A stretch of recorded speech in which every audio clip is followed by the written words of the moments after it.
పాయికరావుపేట నియోజకవర్గం మత్స్యకారుల గ్రామమైన రాజయ్యపేటలో bulk drugs park ఆపేయాలంటూ గత కొంతకాలంగా మత్స్యకారుల ఆందోళన చేస్తున్న విషయం తెలిసిందే.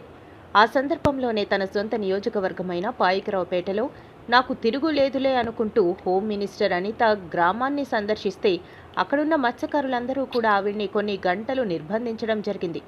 ఈ విషయం తెలుసుకున్న డివైసీ పార్టీ జాతీయ అధ్యక్షుడు రామచంద్ర యాదవ్ పలుమార్లు ఆ గ్రామాన్ని సందర్శించాలనుకున్నప్పుడు పోలీసులు అనేక రకాలుగా అడ్డుకునే ప్రయత్నం చేశారైతే ఆ గ్రామంలో ఉన్న ప్రజలు మాత్రం రామచంద్ర యాదవ్ వస్తే మాకు న్యాయం జరుగుతుందని ఆశాభావం వ్యక్తం.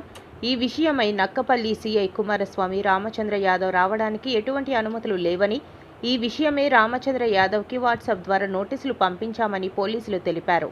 రామచంద్ర గారు ధర్నాకి వస్తూ ఉంటే పోలీసులు అడ్డగిస్తున్నారు. మరి ఏని వల్ల అడ్డగిస్తున్నారో మాకు తెలీదు. మాకు అతను వస్తే న్యాయం జరుగుతుంది.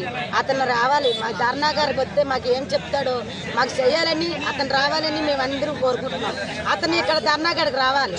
ఈ న్యాయం జరగాలి.